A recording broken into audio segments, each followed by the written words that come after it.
e em nós sempre habita, Santo Espírito Consolador.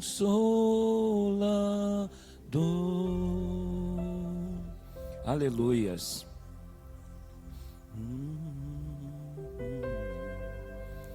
Abra sua Bíblia, a palavra de Deus, 2 Coríntios, o capítulo de número 9. 2 Coríntios, capítulo de número 9. Nós vamos ler do versículo 6 ao versículo de número 15. 2 Coríntios 9, do 6 ao 15. A palavra de Deus diz: a isto afirmo, aquele que semeia pouco também colherá pouco, o que semeia com fartura também colherá com fartura. Cada um contribua segundo o que tiver proposto no seu coração, não com tristeza ou por necessidade, porque Deus ama quem dá com alegria. Deus pode tornar abundante em vocês toda a graça, a fim de que, tendo sempre em tudo ampla suficiência, vocês sejam abundantes em toda boa obra. Como está escrito: distribuiu, deu aos pobres, a sua justiça permanece para sempre.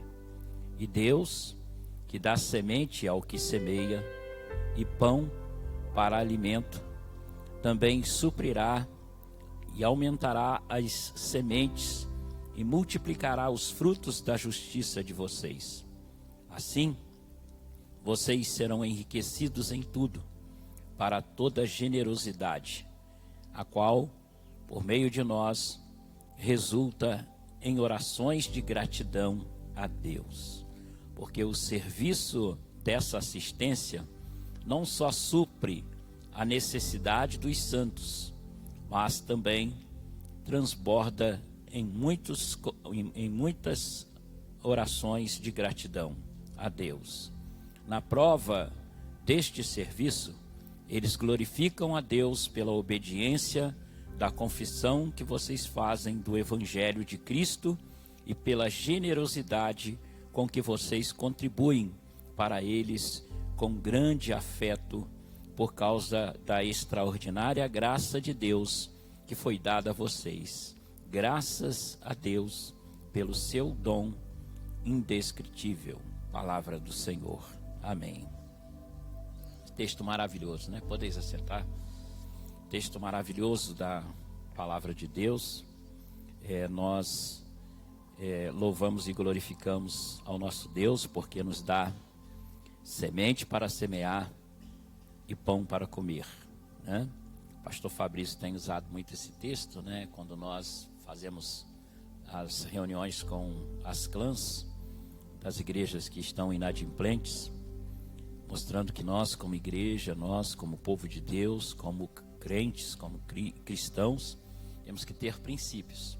Se nós não honramos os princípios da Bíblia, da palavra de Deus, Deus não nos abençoa, porque isso são regras e princípios para nós. E muitas vezes nós confundimos semente com pão, comemos o pão, comemos a semente, e aí não resta nada, né? E aí Deus não nos abençoa, nem na nossa vida pessoal, nem na nossa vida ministerial, nem na nossa vida como igreja, nem como corpo de Cristo, porque é um princípio.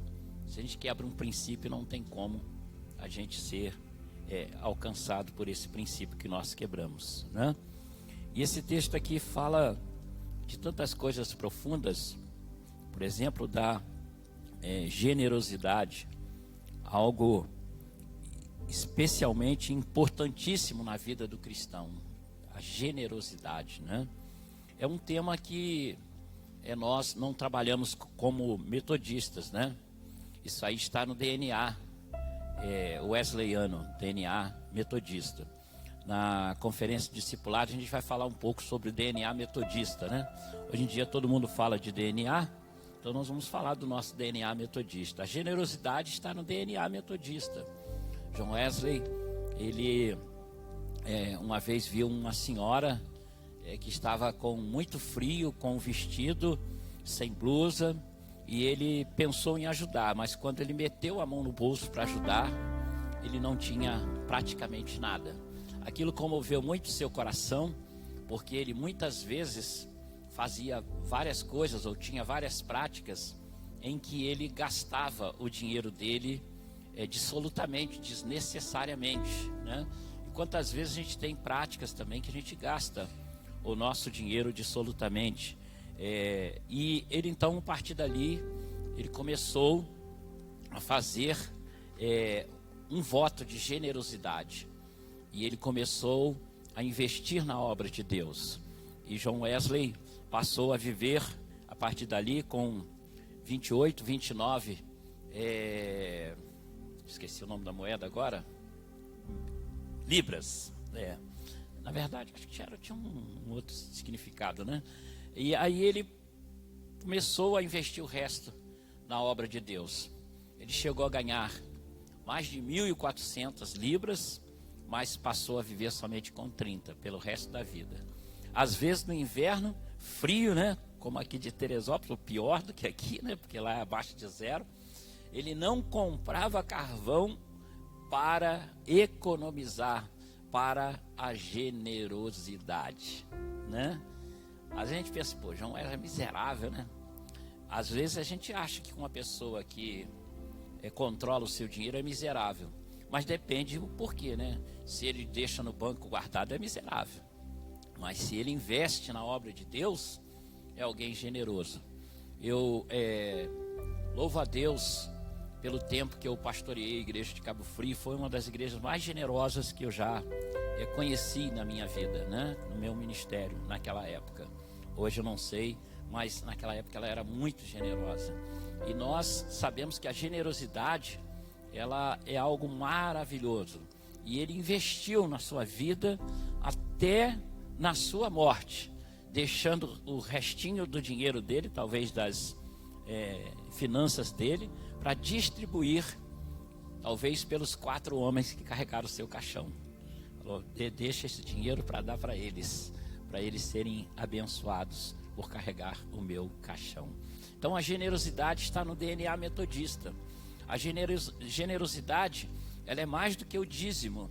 Ela é mais do que o dízimo, porque o dízimo é a 10ª parte. O dízimo não é tudo. O dízimo, ao contrário, ele é o mínimo e nós não estamos dando nada. Nós estamos devolvendo. Nós é que ficamos com 90% e devolvemos a Deus 10%, porque tudo vem do Senhor. E do que é do Senhor que nós consagramos no altar. Eu me lembro quando eu fui pastor na igreja do Catete, eu aprendi esse cântico, né? Na hora da oferta, era muito bonito quando a gente cantava, por causa do significado. Tem gente que às vezes nem pensa no que canta, mas quando a gente canta, tudo vem de ti, Senhor, e do que é teu, nós te damos, nós consagramos, né? Nós devolvemos, é uma coisa maravilhosa, né? A generosidade. Por quê? Porque nada trouxemos a este mundo, e manifesto é que nada levaremos dele. Aonde está o teu tesouro, aí está o teu coração. E hoje a gente sabe que o dinheiro é um dos maiores problemas, tanto fora da igreja quanto na igreja. A igreja prega a verdade, mas muitas vezes não tem os seus membros dizimistas.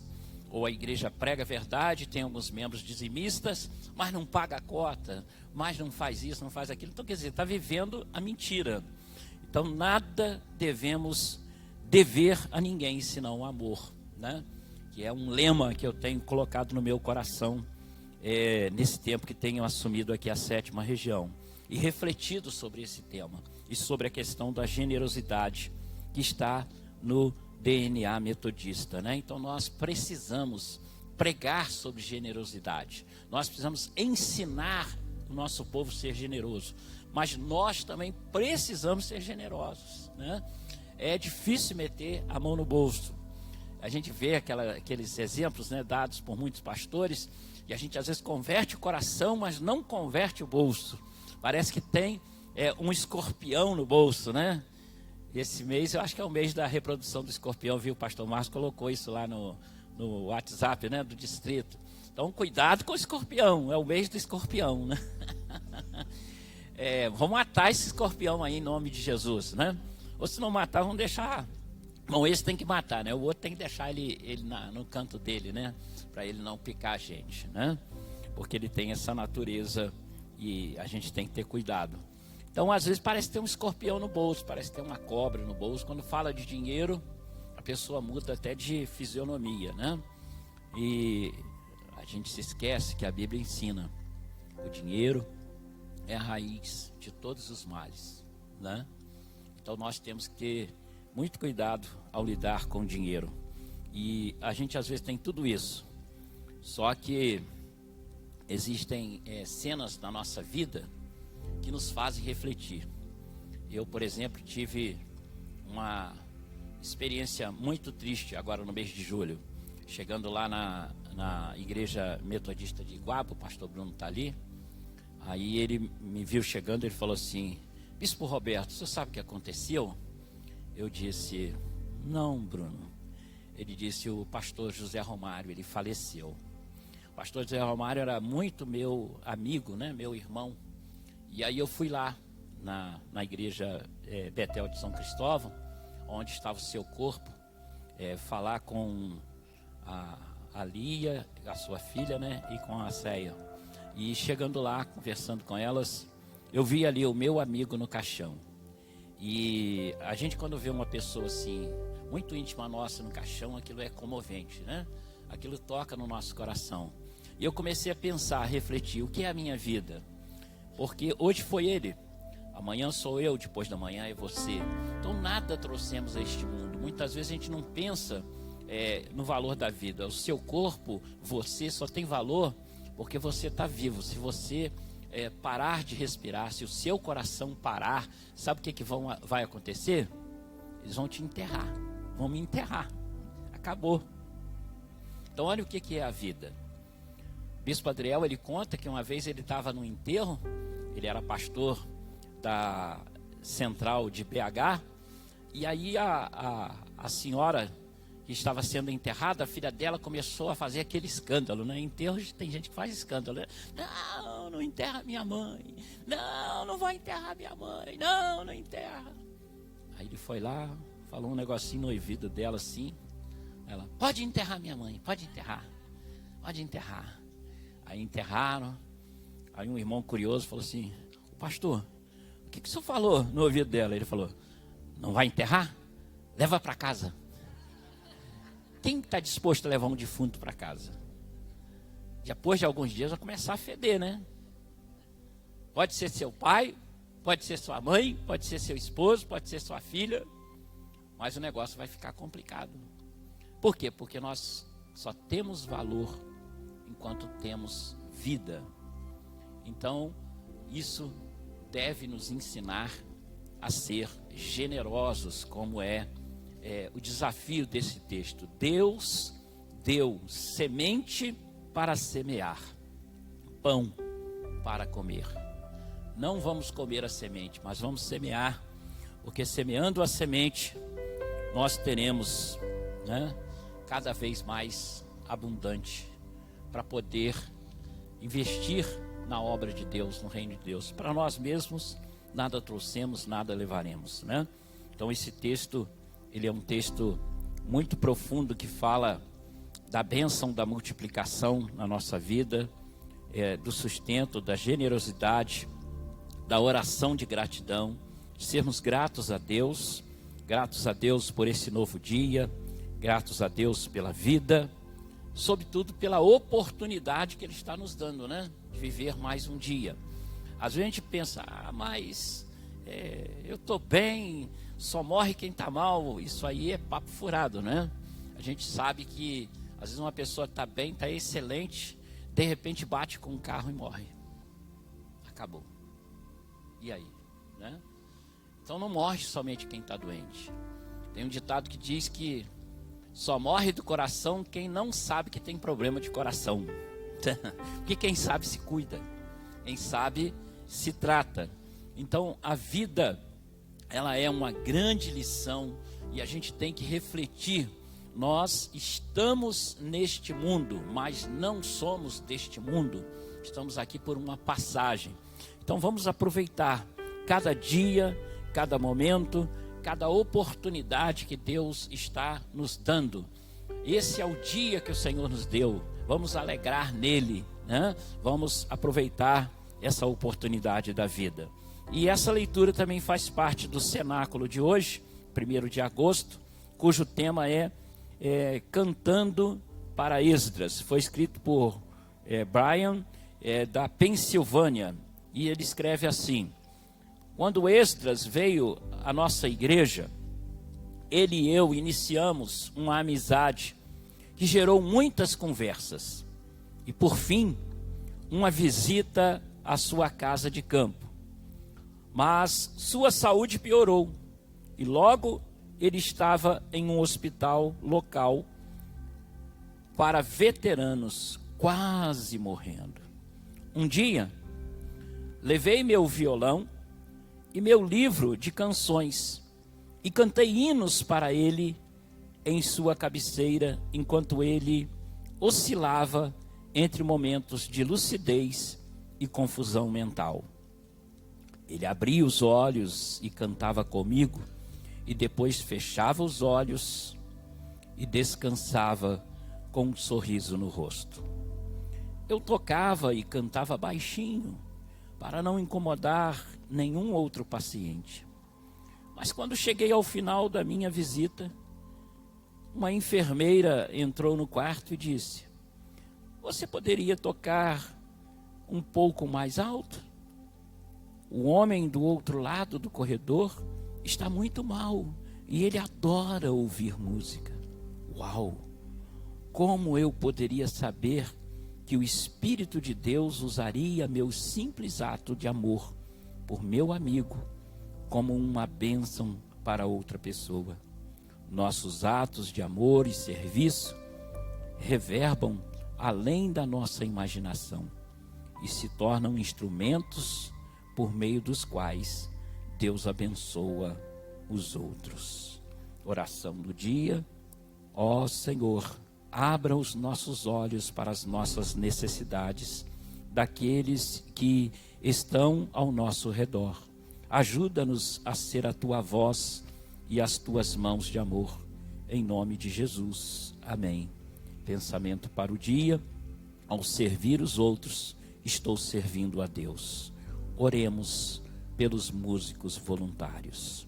Que Deus esteja também usando a sua vida, a minha vida, a nossa vida, para levar o amor a muitas pessoas. Seja de uma maneira simples, como esse nosso irmão, né?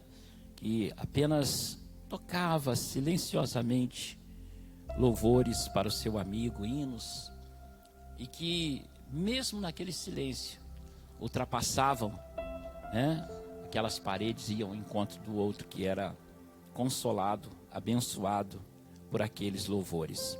Então as nossas atitudes a favor do nosso irmão, da nossa irmã, do próximo, elas ajudam a enfrentar momentos de dificuldades, momentos de enfermidades, né?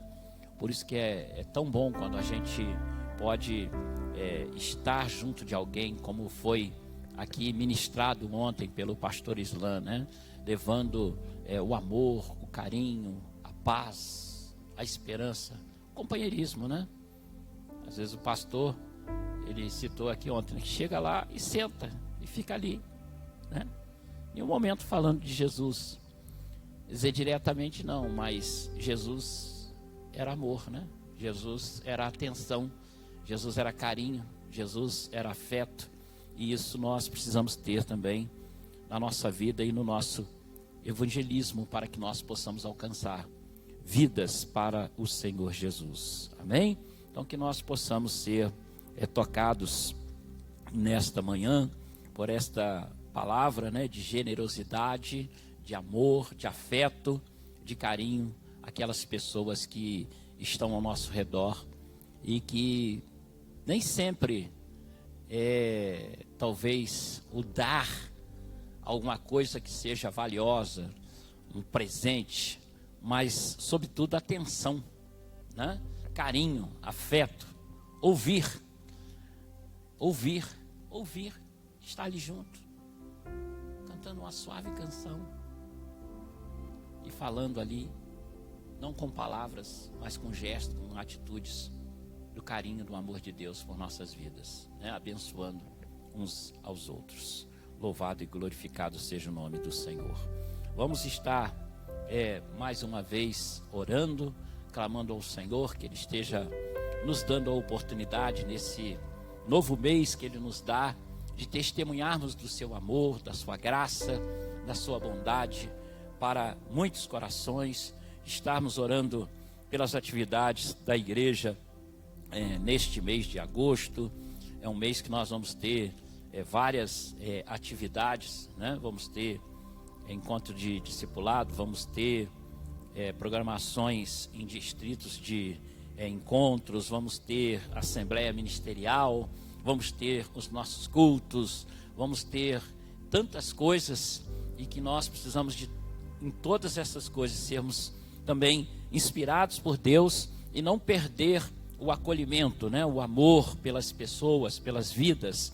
Como Deus nos amou, também devemos amar ao nosso irmão e à nossa irmã. Como Cristo deu a sua vida por nós, agora chegou a nossa vez de darmos a nossa vida a favor dos nossos irmãos e irmãs. Vamos então, mais uma vez, fazermos pequenos grupos de oração, consagrando esse mês de agosto, as nossas vidas, as nossas atividades, que o Senhor esteja nos inspirando, que o Senhor esteja nos dando direção e nós possamos começar assim o mês de agosto, em oração, né?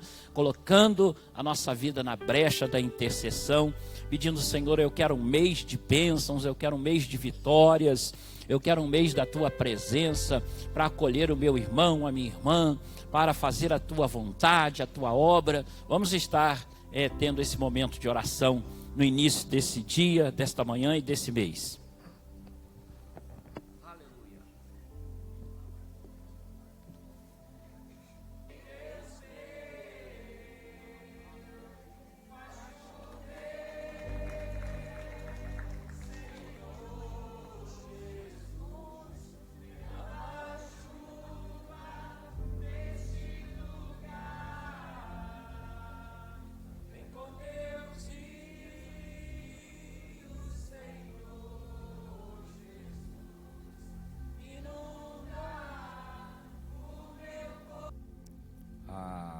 Quinta ministração, né? Que é o lixo do mundo. A pastora Marlene vai estar ministrando nesse instante. Nós vamos estar orando por ela, pedindo que Deus esteja abençoando a vida da Marlene, né? A pastora Cláudia, vem cá orar por ela. Estenda uma de suas mãos, né? Vamos pedir que o Espírito do Senhor esteja falando ao nosso coração, através da sua palavra que vai ser ministrada a nós. Pai Santo, nós te damos graças, Senhor, por tudo que o Senhor tem feito em nossas vidas no jejum dos santos. Pai, quantos direcionamentos, Pai, quanta graça sobre nós. E aqui está a tua filha, Marlene. O Senhor conhece, Pai, o coração dela. E eu sei que o Senhor já derramou sobre ela uma porção. E que os nossos corações estejam abertos para receber. Que ela seja esse canal, Pai, para o fluir do teu Espírito Santo. Em nome de Jesus. Amém.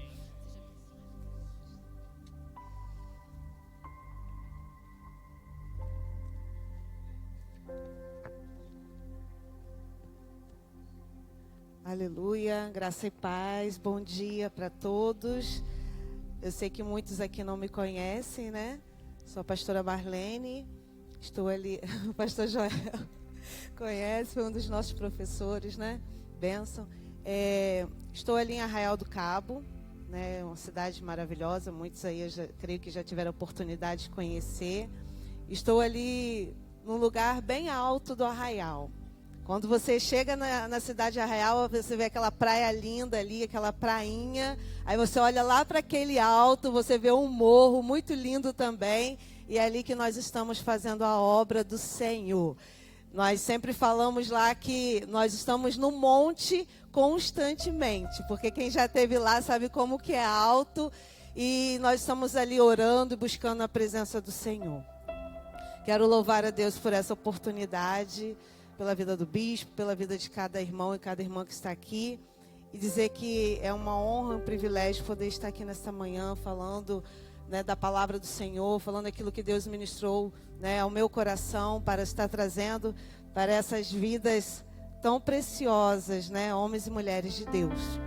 Mas eu queria falar um pouquinho também da minha história, aproveitando a oportunidade, né, que vários pastores tiveram aqui de se apresentar, de falar um pouco da sua história, de contar um pouco do seu testemunho, né?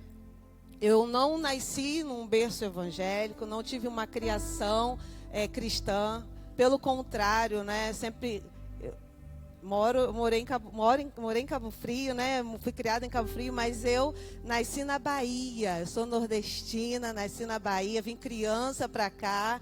Então, por conta disso, né, pastor, já sabia, né? Por conta disso, a gente tinha uma raiz para o espiritismo muito grande. Então, eu cresci nesse ambiente de espiritismo. Mas eu tenho uma tia da Assembleia, ela vinha da Bahia, a gente era criança, eu tinha 8 anos. E ela orava com a gente, comigo, com meus irmãos. Pegava aquelas caixinhas de promessa, a gente tirava ali um versículo, ela lia, ela orava com a gente. E um dia o Senhor a tomou ali em profecia. Eu tinha 8 anos de idade e ela falou sobre a minha conversão. Que o Senhor, eu seria a primeira pessoa a se converter dentro da minha família. E que Deus faria uma grande obra. Passaram-se 15 anos. E nesses 15 anos, eu tinha 8. E na minha adolescência, eu comecei a procurar um sentido para a minha vida. Porque existia um vazio tão grande dentro de mim, que eu fui para o catolicismo, eu ia para as missas, eu participava daqueles momentos, mas eu saía dali com um vazio ainda dentro de mim, eu não conseguia preencher esse vazio. E aí eu comecei a ir também para o espiritismo. Eu conheci esse lado, eu frequentei esse lugar. Eu participei de ofertas, de oferendas naquele lugar. Eu dei o meu melhor para aquele lugar. Por isso que hoje eu não abro mão de dar o meu melhor para o Senhor. Porque um dia eu já dei o meu melhor para o inimigo. E um dia eu falei assim, eu quero ser crente. Vou largar esse espiritismo, vou largar tudo. E quem conhece um pouco dessa história sabe que quando você fala isso, a primeira coisa que você recebe é uma ameaça.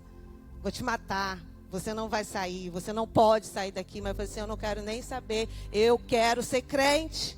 E comecei a visitar várias igrejas.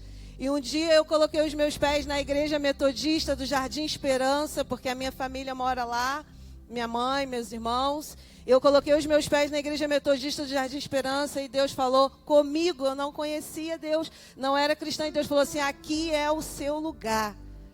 E desde que eu botei os meus pés na igreja metodista, no ano de 1999, eu estou na presença do Senhor para a honra e glória do nome dEle. Na época era o pastor Levi, irmão da pastora Débora. E quando eu entrei, eu lembro até hoje da ministração da palavra. Ele ministrando sobre o vale de ossos secos, ele mandando fechar os olhos, imaginar. Eu lembro toda aquela palavra. E ainda fiquei 3 meses depois visitando. E um dia, um pastor estava pregando, um ancião, pregando no aniversário da igreja. E eu levantei a minha mão e entreguei a minha vida para o Senhor Jesus. Eu quero dizer para você nessa manhã que nós somos pessoas improváveis, mas que Deus escolhe para um propósito. E no dia que eu entreguei a minha vida para Jesus, com 23 anos de idade, o Senhor me trouxe à memória a profecia que eu recebi aos meus 8 anos de idade. Naquele dia se cumpriu. E eu louvo a Deus por estar hoje na presença do Senhor e por ter o privilégio de ter sido chamada para servir ao reino, pastoreando, cuidando de vidas. E acho que eu não sei fazer outra coisa, irmãos, porque quando a gente começa a se dedicar a isso, a gente se apaixona. Apesar de todas as dificuldades, eu amo fazer isso, eu amo cuidar de vidas. Eu creio que você também ama, apesar de todas as dificuldades. E ainda na minha história, eu vivi num lar, como eu disse, que não era cristão, e eu presenciei muitas brigas dos meus pais. Eu convivi com um pai alcoólatra, que quando ele chegava em casa eu começava a ficar tremendo, porque eu sabia que ia ter confusão. Ele arrumava do nada uma briga com a minha mãe, jogava a minha mãe longe. A gente, criança, ia para os vizinhos chamando para poder fazer alguma coisa e ninguém se metia. E eu cresci falando, eu não quero casar, eu não quero ter um casamento, eu não quero filhos, porque a referência que eu tinha de um lar era um lar destruído. Mas até isso Deus muda, porque Deus, quando nos transforma, Ele transforma toda a nossa vida. Ele arrancou esses sentimentos de dentro de mim, me deu uma família abençoada. Sou casada há vou fazer 23 anos de casada. A minha filha está aqui, a Isabela, criada no caminho do Senhor, no Evangelho, ministra de louvor. E eu louvo a Deus porque eu tenho uma família no altar de Deus, uma família que serve comigo ao Senhor. É assim que Deus faz. Deus transforma pessoas, e não só a sua vida, mas a sua casa, a sua família é alcançada. Amém, queridos? Eu gostaria de compartilhar agora com os irmãos a palavra do Senhor que se encontra em 1 Coríntios, capítulo 4.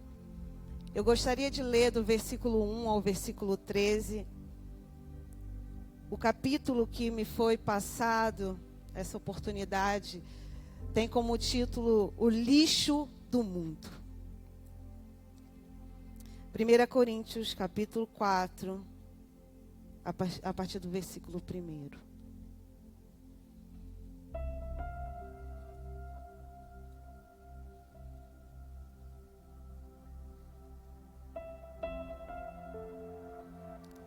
Primeira Coríntios, capítulo 4, a partir do versículo 1, que diz assim: Assim, pois, importa que os homens nos considerem como ministro de Cristo e despenseiros dos mistérios de Deus.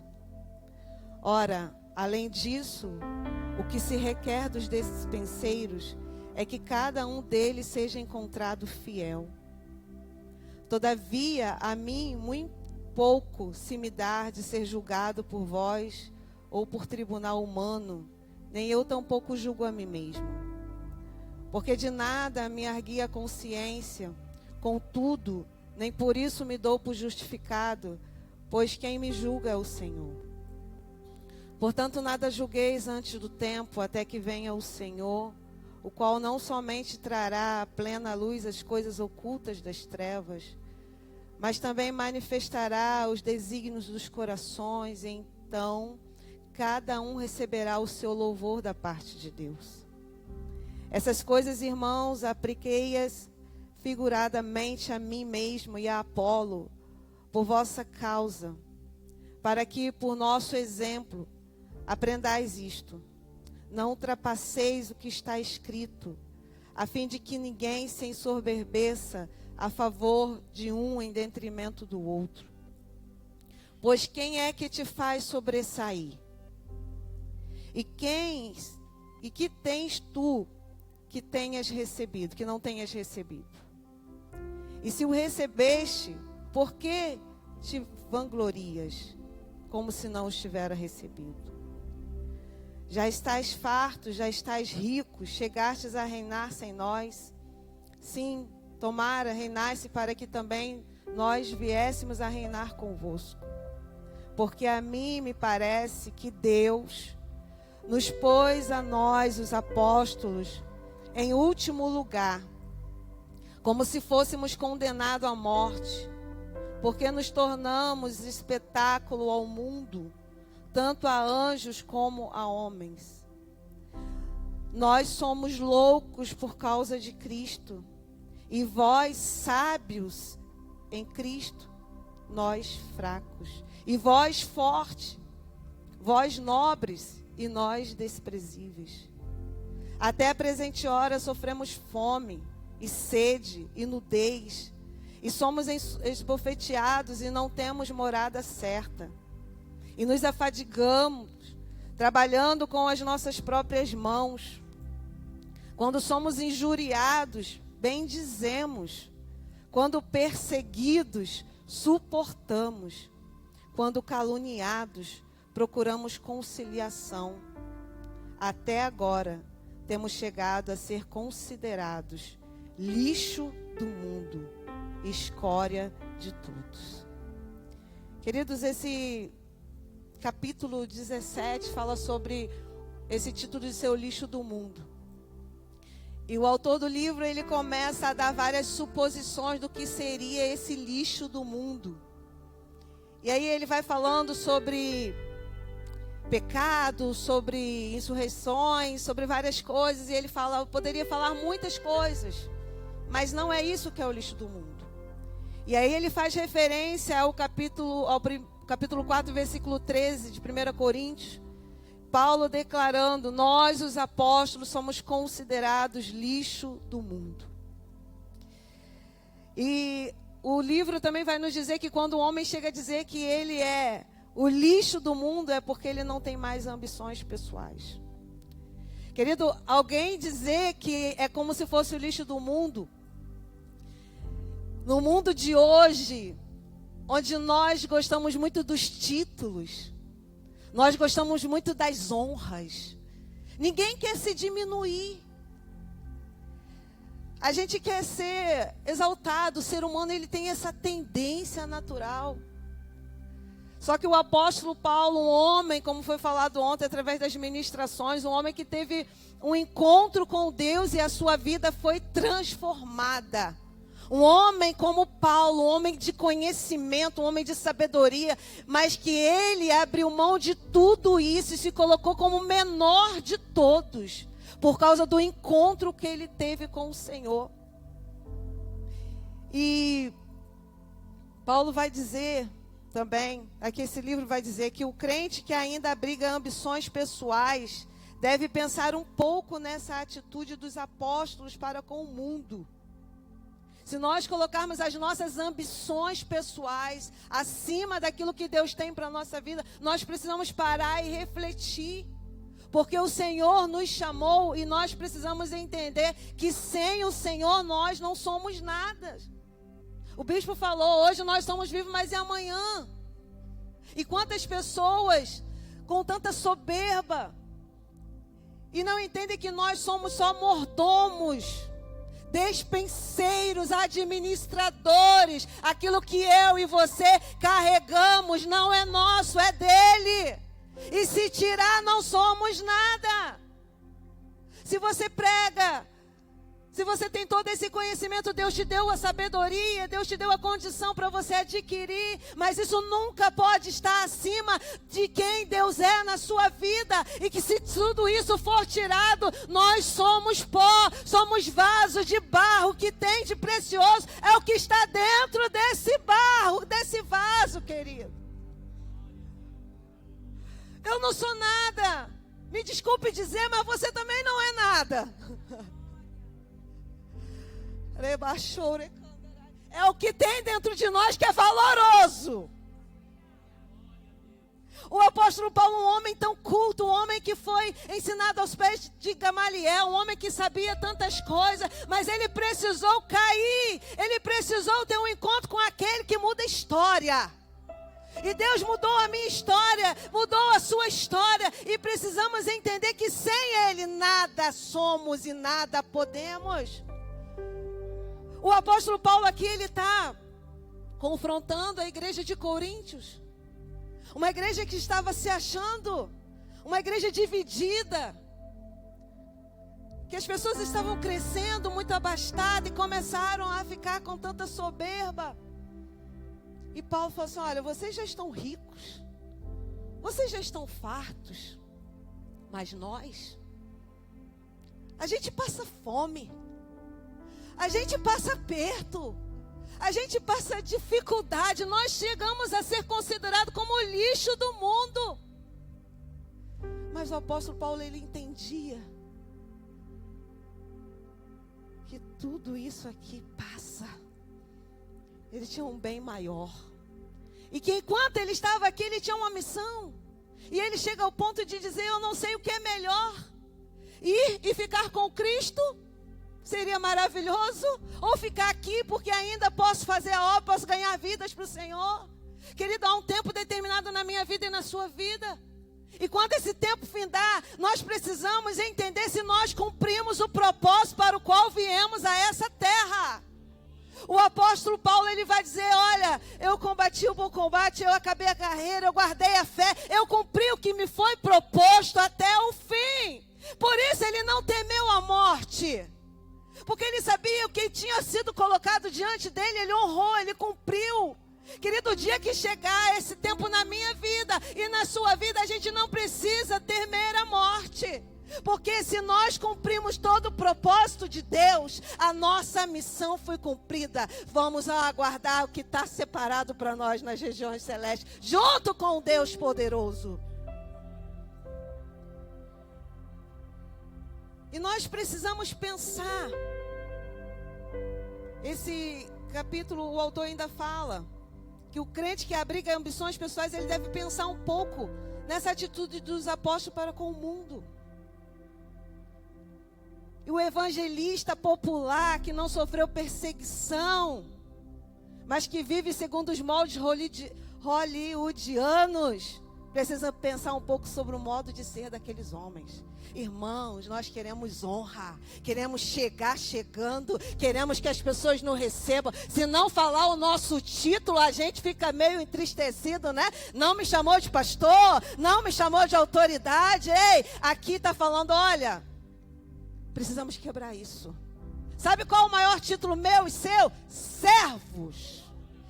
Esse é o meu título, o seu título, servo. O Deus poderoso enviou Jesus, abriu mão da sua glória, assumiu a forma de servo. E ele vai dizer, ele não veio para ser servido não, querido. Não fique esperando que as pessoas te sirvam. Ele fala, eu vim para servir. É isso que o Senhor me chamou. É isso que o Senhor te chamou para servir a Ele. Servir ao seu reino. Querido, nessa manhã o Senhor está falando aos nossos corações. Eu falei, meu Deus, que palavra de confronto é essa? Mas, querido, Deus me usa dessa forma. Com palavra de confronto, Ele falou assim, precisamos abrir mão dos nossos títulos. Precisamos nos esvaziar. E entender que somos servos.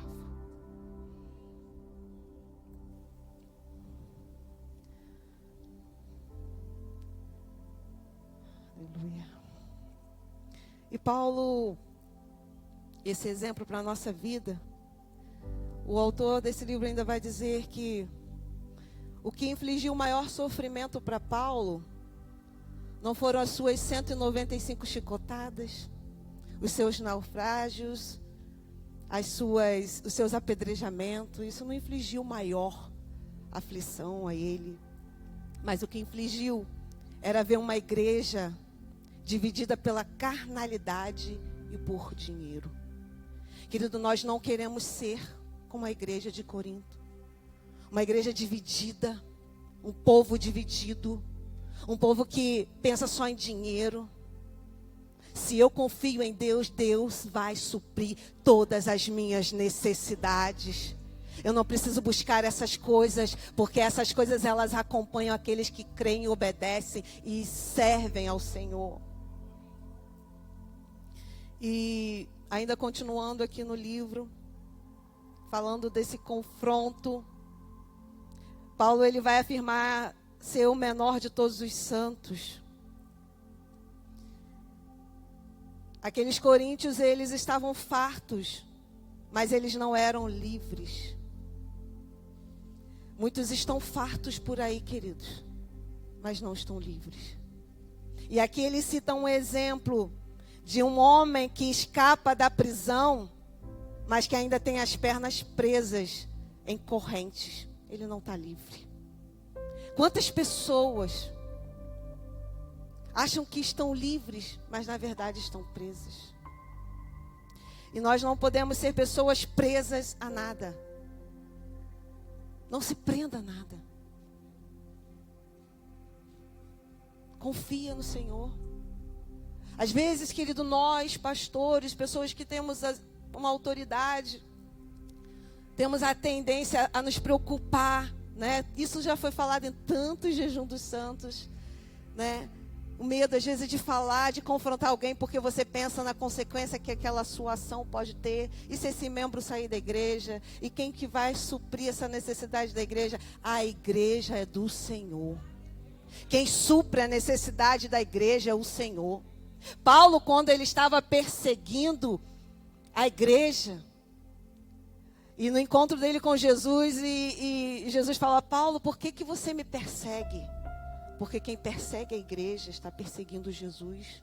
A igreja é de Jesus, então você não precisa se preocupar. Confia em Deus, fala a verdade, confronta quem tem que ser confrontado, mas não abra mão para a legalidade na igreja.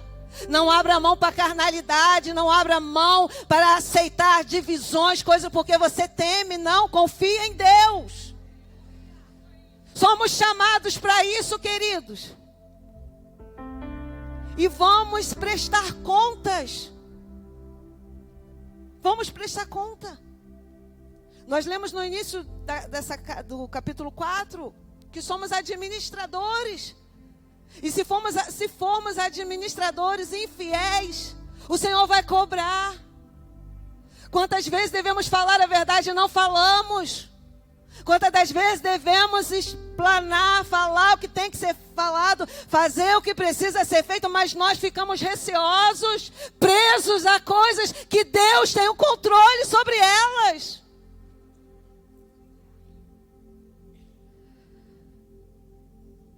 O Senhor nos chama nessa manhã a nos humilharmos. Nós não podemos pregar um evangelho sem cruz. Sabe? O evangelho que as pessoas elas querem viver no conforto, elas não querem ser confrontadas. É um evangelho sem cruz. E Paulo, quando ele está ali confrontando, ele está criticando porque as pessoas estão buscando um caminho mais suave para chegar ao céu. As pessoas estão procurando um meio de não perder, mas agradar. E aí está proporcionando um caminho mais suave. Não existe um caminho mais suave para chegar ao céu. O caminho para o céu é Jesus. É cruz, é renúncia, é morrer todos os dias para si mesmo. E aí o autor do livro ele pergunta: mas quem aceita ser desonrado? Quem aceita ser desprezado, desvalorizado assim? Estão me desvalorizando. Quantas queixas, pastores? Não estão me honrando. Eu sou ungido de Deus. Não estão me honrando, não me estão valorizando. Quem te honra e quem te valoriza é quem te chamou. E quem te chamou é galardoador da sua vida. Então confia nele.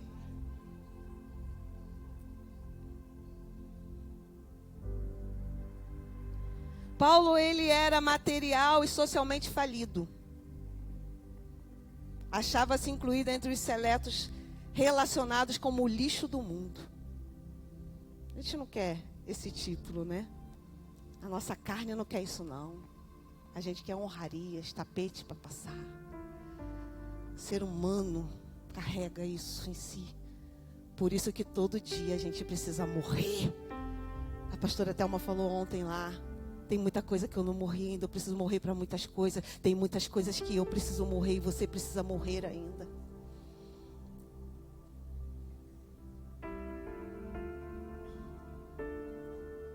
E como lixo do mundo, ele entende que ele seria pisado pelos homens.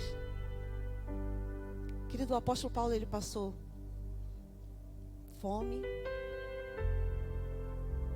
tanto sofrimento, foi pisado. Mas esse homem sabia do seu propósito nessa terra. Esse homem sabia. Porque Posso estar sendo humilhado aqui, mas existe uma honra de Deus. E aí o autor ele pergunta, será que nós temos essa mesma disposição de sermos associados muitas das vezes a pessoas incultas? Ele vai dizer também que os pastores estão mais preocupados em encher a cabeça de conhecimento do que ter um coração em chamas. Meu Deus. Ele vai dizer que os pastores estão mais acostumados, mais interessados em ter uma cabeça cheia de conhecimento do que ter um coração em chamas. O que nós temos ouvido aqui? Eu preciso queimar, estar em chama, para que aqueles que me veem queimar, queimem também junto comigo, tenham vontade pela essa presença que eu carrego.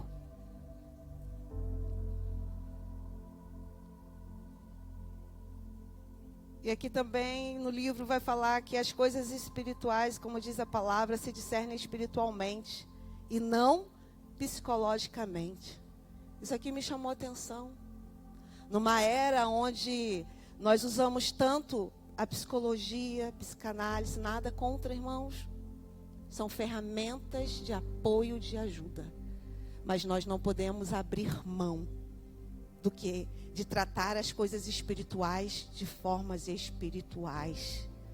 Tem coisas que eu e você não sabemos como lidar e nós não podemos ir na ciência, nós precisamos ir em Deus que tem a resposta para todas as coisas. As coisas espirituais se discernem espiritualmente. E quantas das vezes nós achamos mais fácil ir na ciência para tentar compreender aquela situação, aquela pessoa, quando nós não nos dispomos a entrar no lugar secreto e buscar a resposta a Deus. Em Deus que tem todas as respostas. Encurtamos o caminho, queremos o atalho, a facilidade. Mas as coisas espirituais se discernem espiritualmente. Usamos essas ferramentas como apoio da ciência, mas não como um fim em si mesmo. Nós não podemos deixar elas serem a primeira solução, o nosso primeiro ponto de partida. E ainda no livro diz que nem Deus mudou e nem mudaram os seus pensamentos. E que diz que as verdades ocultas estão ocultas para os entendidos, mas que são reveladas aos pequeninos. E os pequeninos, meus irmãos, não possuem um intelecto privilegiado.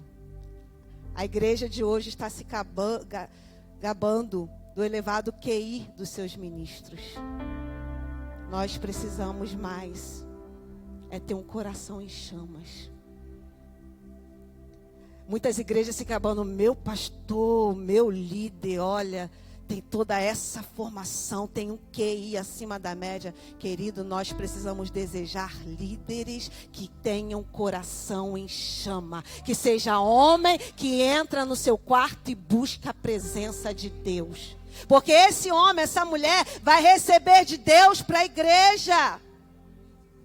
É isso que o Senhor quer nos despertar nessa manhã. Ele quer nos trazer a essa realidade. Nós estamos abrindo mão daquilo que nunca deveríamos ter aberto. Quer buscar as respostas que precisamos em Deus, primeiramente em Deus. Ter um coração em chamas. Querido, esse jejum do santo tem sido impactante para as nossas vidas. Eu penso que tem sido um encontro com Deus cada início de mês. Um retiro espiritual, onde eu e você deixamos algumas coisas para trás, sendo cuidadas, não abandonadas, sendo cuidadas. Mas nos separamos para estar aqui. Viajamos às vezes 2, 3 horas, ou pessoas até mais, para estarmos aqui. Saímos de uma zona de conforto, para estarmos aqui. E desde o início, eu não pude vir em janeiro e fevereiro, mas quando eu vi no 1º de março, eu não quis mais abrir mão de estar aqui.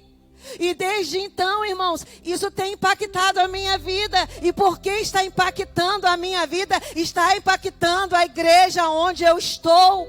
Porque essa chama que queima aqui, está queimando lá. Pessoas estão se convertendo. Pessoas estão abrindo o coração. Pessoas que às vezes a gente já tinha orado, falado tanto e a pessoa não mudava. E agora está tão fácil. O caminho abriu de tal forma que a gente vê a Deus. Já vivemos tempos tão difíceis. A minha filha até que ela fala assim: mãe, a gente já viveu tanto tempo difícil, né? Tinha época que nem louvor tinha, mãe, estava tão difícil. Hoje a gente está fazendo escala com várias pessoas. Deus começou a mover. Esse encontro tem sido um retiro para a nossa vida. Mas tem sido palavras de confronto em cima de confronto. Porque é isso que muda quando somos confrontados.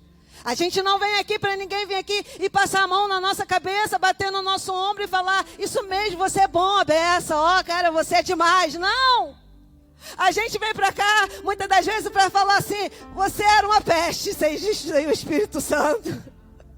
Você é só um jumentinho. O jumentinho ficou esquecido, amarrado. Cadê o jumentinho?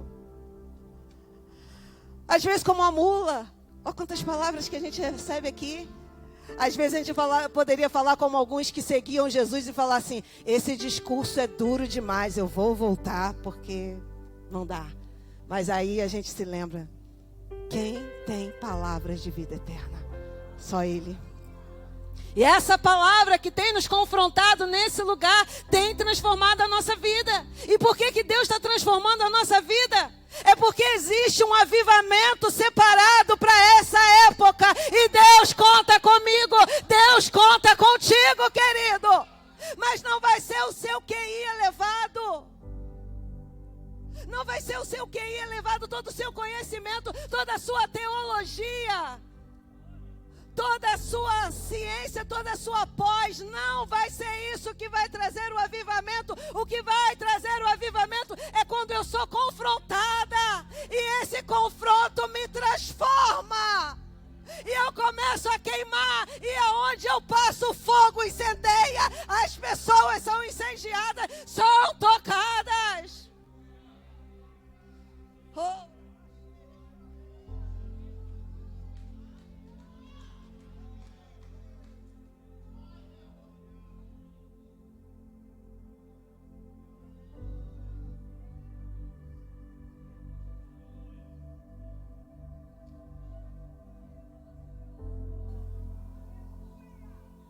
Querido,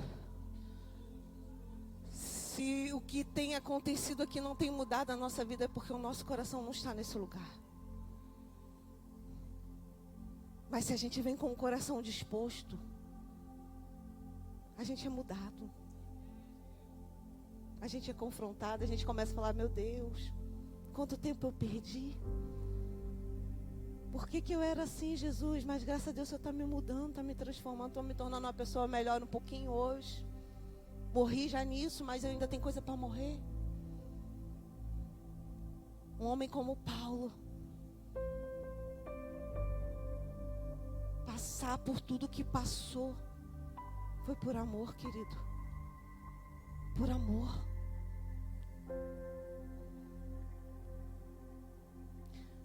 Aqui também diz que um crente cheio do Espírito deve detestar o mal, a iniquidade, a impureza. Porque só assim ele lutará contra essas coisas. Paulo odiava o mundo e por isso o mundo o odiava. Nós também precisamos dessa disposição de fazer oposição. Sabe aquela história que a gente não quer? Não quero me gastar, não quero me estressar. Deixa como está mesmo. Não vou fazer oposição, porque se eu for mexer nisso, vai me dar um trabalho. O Senhor está te chamando nessa manhã. Faça oposição, sim. Deus está mandando, faça. Faça a oposição. Deus está mandando, faça. Não fica preocupado, preocupada em agradar o mundo. Paulo odiava o mundo, mas o mundo também odiava Paulo.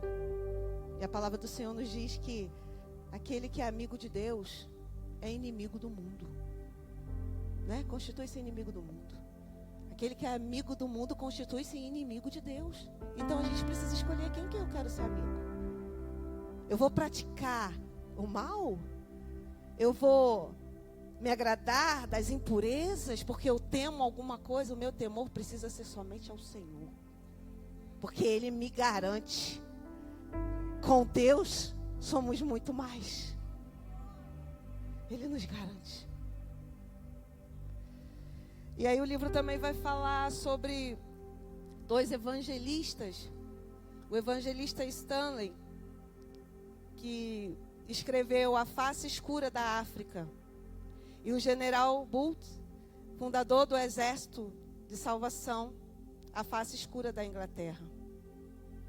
E ele vai dizer que o Stanley, ele fala das dificuldades, das florestas impenetráveis, das árvores altíssimas, dos leopardos, das dificuldades ali da África. E o Booth, ele fala sobre a Inglaterra. E que Deus mostrava a ele, ele via nas ruas da Inglaterra, ele via com os olhos de Deus, ele via a lascívia, os esgotos de pecado, a cobiça do jogo, o perigo da prostituição.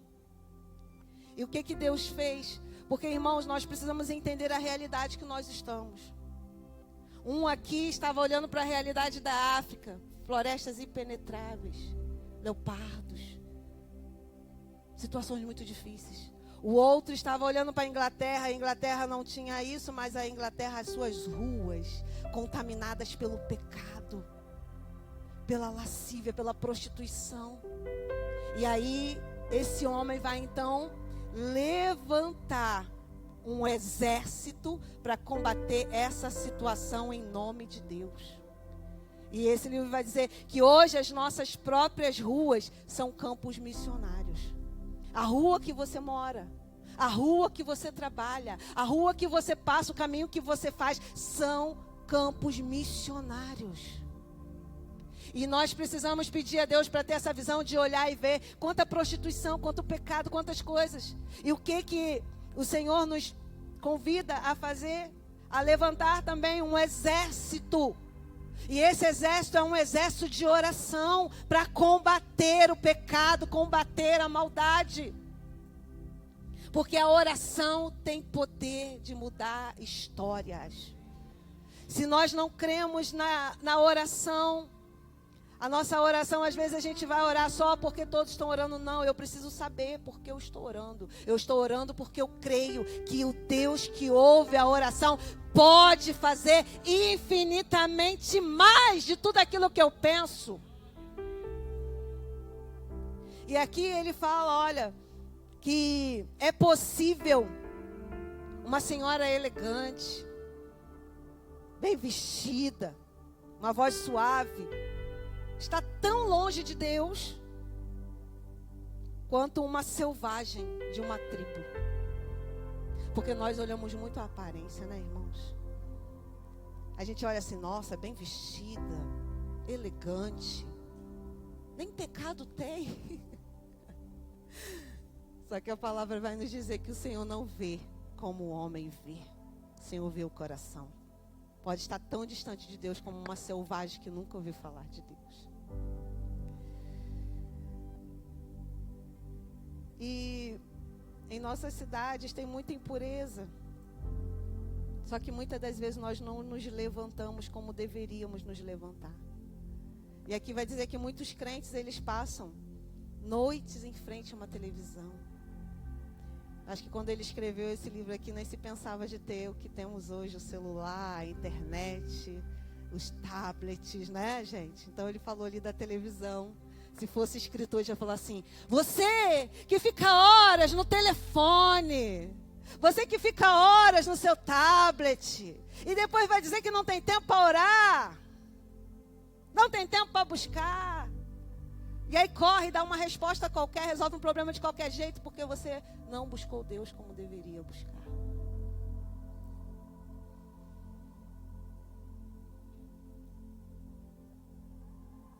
E Paulo, ele vai declarar para nós que ele estava crucificado. Mas antes disso, quando ainda falando das ruas cheias de pecado, contaminação, aqui ele vai dizer que nós precisamos amar mais as pessoas, chorar por elas. Então, talvez porque tarda o pleno avivamento? Porque faltam homens dispostos a chorar pelos pecados. Faltam homens e mulheres dispostos a chorar por aqueles que estão perdidos, que não têm força. Seja essa força através da oração. Porque tarda o pleno avivamento? Porque faltam homens e mulheres dispostos a chorar por aqueles que estão perdidos. E Paulo, ele diz que o mundo está crucificado para ele. E aqui eu achei muito interessante que ele traz uma ilustração da crucificação. Ele fala que no Morro do Gólgota recebia muitas visitas de curiosos que ali iam para assistir à humilhação dos malfeitores. E aquilo era uma verdadeira festa. Zombava-se do sofrimento. Mas no dia seguinte, quem eram os primeiros a chegar? Os primeiros eram os urubus, que iam bicar os olhos das vítimas. Imagina a cena, irmãos. Os urubus bicando os olhos da vítima, a carne das suas costelas. E depois vinham os cães, que devoravam as pernas, os braços desses infelizes. Assim, todo deformado, com as suas entranhas à vista. O indivíduo era um espetáculo horrendo, imagina a cena. E era assim que Paulo via o mundo crucificado. Nada atraente para ele. Às vezes a gente está se atraindo muito pelas coisas do mundo. E se esquece que o mundo está crucificado. É horrendo para nós. A nossa atitude em relação ao mundo é orar pelos perdidos, para que eles sejam alcançados, encontre a salvação que um dia eu e você alcançamos.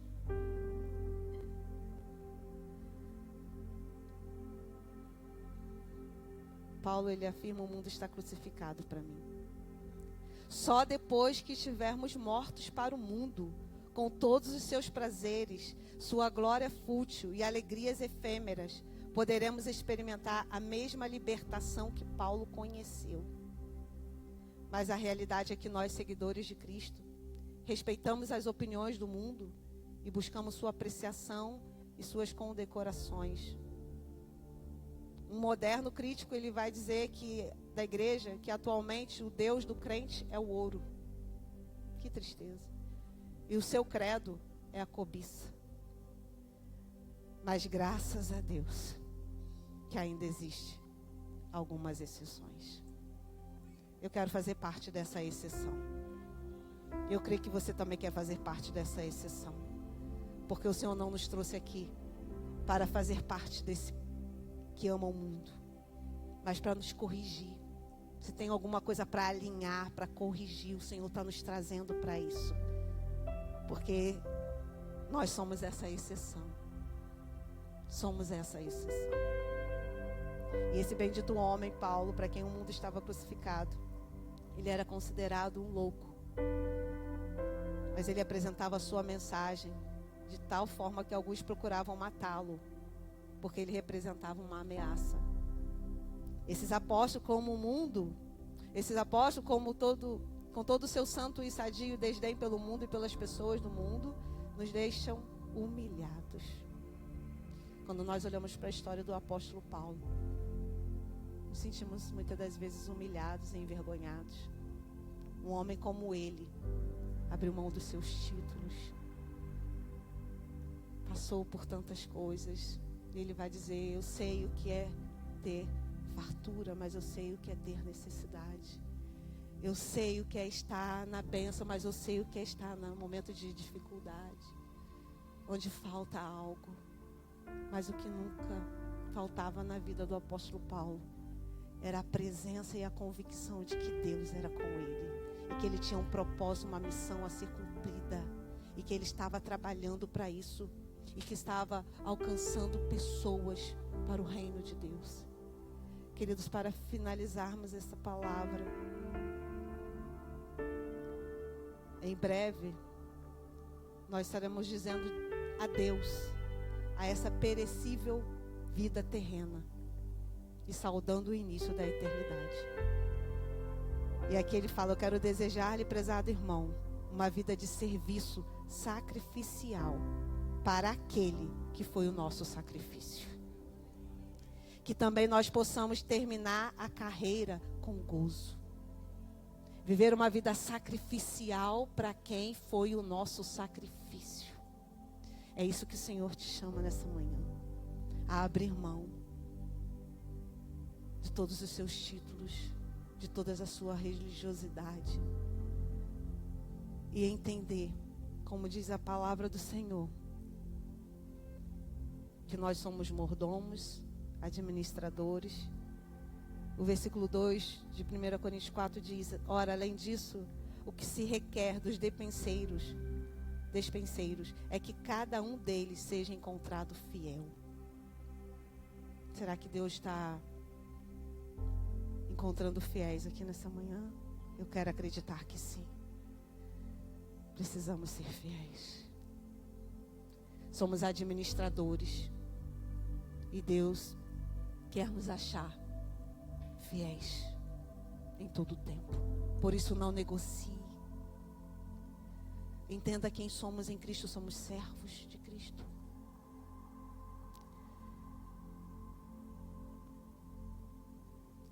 O Senhor nos chama nessa manhã a nos esvaziarmos e a nos lembrarmos de quando Ele nos chamou. Lembra? Tenta trazer à sua memória o dia que Cristo te chamou, o dia do seu encontro com Ele. Olha quem você era. Olha quem eu era. Uma pessoa que poderia estar num candomblé, quem sabe atingindo níveis lá e ser até uma mãe de santo. Mas Deus falou assim: não, você tem uma palavra que eu liberei sobre a sua vida, e o vazio que você procura eu posso preencher na sua vida. E o dia que eu me converti, eu me lembrei dessa palavra. Deus te chamou, querido. E hoje nós precisamos voltar a esse lugar do primeiro amor, onde tudo que nós tínhamos era Deus, e tudo que nós queríamos era Deus. Nós precisamos voltar a esse lugar hoje. Porque a gente vai crescendo e a gente começa a achar que a gente já está tão grande, que a gente está tão independente, que não precisa mais de Deus. Deus é só ali um auxiliar. Qualquer coisa eu vou lá, Deus. Quando Ele é o nosso tudo. Porque sem Ele nada podemos fazer. Querido, se Deus retirar essa sua unção que está sobre a sua vida, você não faz nada. Se Deus tirar essa unção que está sobre a sua vida, você pode ter todo o estudo, todo o conhecimento. Você só vai ter uma boa oratória, vai vir aqui e vai falar muito bem, mas não vai alcançar coração de ninguém. Mas se você for um homem, uma mulher em chama, você vai queimar. E as pessoas vão querer queimar com você por causa da presença dEle. Nós somos servos. Maior título, quem é você? Eu sou servo.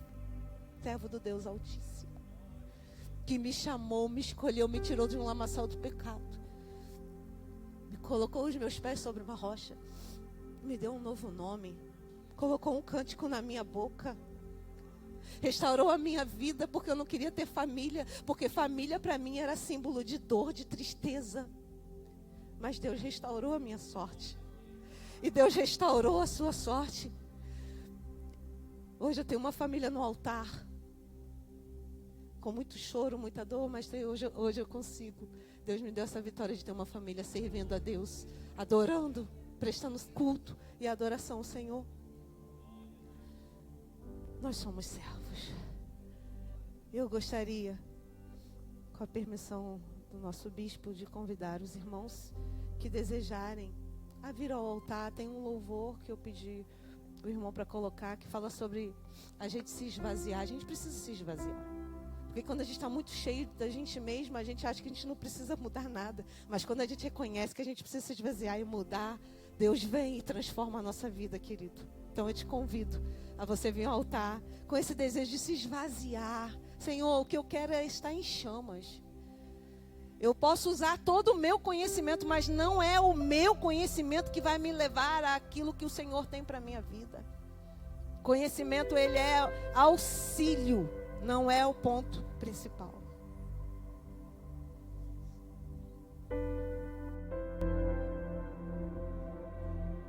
Chore na presença do Senhor.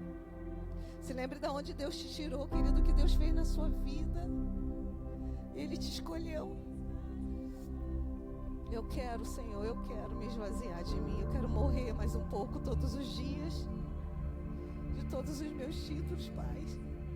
Eu quero, Senhor. Oh, Deus. Eu quero, Pai. Eu preciso me esvaziar. Sim, Deus.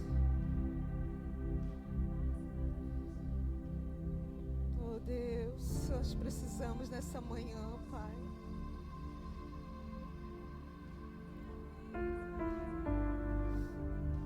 Quero, Pai. Oh, Deus, nós precisamos tanto de Ti. Oh, Deus, nos ajuda, Senhor. Nós queremos nos esvaziar, Pai. Nós desejamos isso nessa manhã, Senhor. Oh, Deus.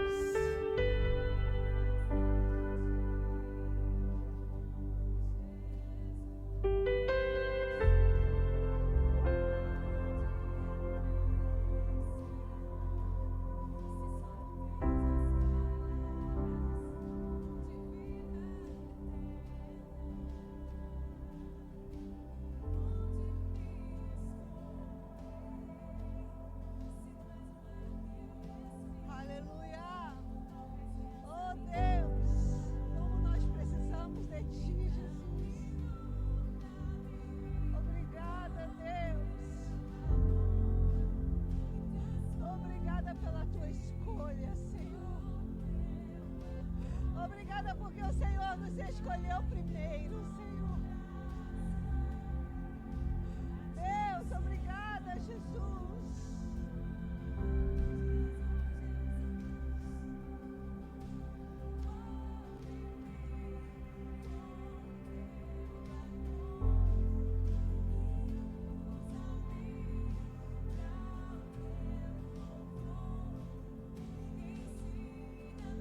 Ensina, Pai. Nos ensina, Jesus, porque nós queremos aprender mais de Ti. Ó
Senhor, a nossa vida, Pai.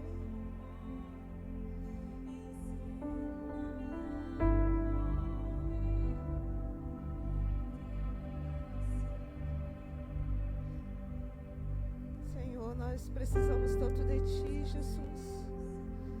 Senhor, nós queremos nos esvaziar nesta manhã de tudo aquilo que atrapalha, Senhor, que concorre com a Tua presença na nossa vida.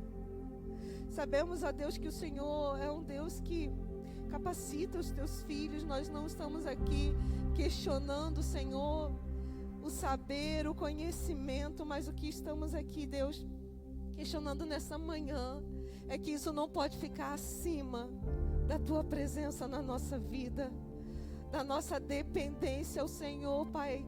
Tudo isso são ferramentas de auxílio, mas não é a essência. A essência é a Tua presença. Nos ensina a ouvir as batidas do Teu coração, a ouvir a Tua voz, Senhor, a nos esvaziarmos, Pai, a entrarmos na Tua presença não com o título que temos, mas reconhecemos que precisamos ser cheios de Ti. Por isso inunda a nossa vida, Senhor, porque nós entendemos que o maior título que carregamos é de servos, de escravos do Senhor, prisioneiro do Senhor. Pai, ainda que somos muitas das vezes considerados como lixo do mundo, mas para Ti, Senhor, somos escolhidos, Pai, para um propósito nessa terra. E que possamos, ó Deus, ao final de tudo, o cumprimento desse propósito, poder falar como o apóstolo Paulo: Pai, combati o bom combate, acabei a carreira e guardei a fé. Concluí tudo aquilo que o Senhor tem para nós, Pai. Senhor, que possamos usar das ferramentas que o Senhor dispõe para nós, mas não podemos abrir mão da Tua presença. Não podemos abrir mão de quem o Senhor é. E não negociar valores, Pai. Não concordar com os erros para não perder privilégios. Não, Senhor. O que nós queremos é agradar o Teu coração, porque é o Senhor quem nos garante. Somos, Pai, dispenseiros, somos administradores, Pai. Somos mordomos, Pai. E precisamos ser encontrados fiéis a Ti. Senhor, nos ajuda nesta manhã. Abençoa cada um que está aqui, Pai. E nos ajuda, porque tem coisas que não conseguimos sozinho. Somos tão dependentes da Tua graça, do Teu Espírito em nós. Por isso, Pai, fica conosco. E obrigada por tudo que o Senhor tem falado, por tudo que o Senhor tem feito nesse lugar. E eu creio que mais ainda o Senhor vai fazer, porque o Senhor está preparando um povo para um grande despertar. O Senhor está preparando um povo para um grande avivamento, um pleno avivamento. Mas não vai ser do nosso jeito, é do jeito do Senhor. E todas as vezes que o povo se quebranta, o povo se arrepende, o povo se humilha, o povo ora, o Senhor vem e transforma a realidade. Quando nós olhamos para essas histórias de avivamento, nós vemos um povo que clamou, que orou, que se arrependeu, que mudou o caminho. E o Senhor trouxe um grande avivamento para a história. Aviva a nossa vida, que possamos queimar, arder em chamas e que esse fogo nunca se apague, que essa chama nunca se apague, mas que as pessoas possam nos ver queimar e possam queimar também, possam também querer esse fogo que consome o pecado, que mata a carne, que faz, Pai, nos faz ser o sacrifício, a oferta agradável a Ti. Senhor, muito obrigada. Somos gratos porque o Senhor nos encontrou e nos escolheu com um propósito. Obrigada, Pai, nesta manhã eu oro no nome santo e poderoso de Jesus. Amém.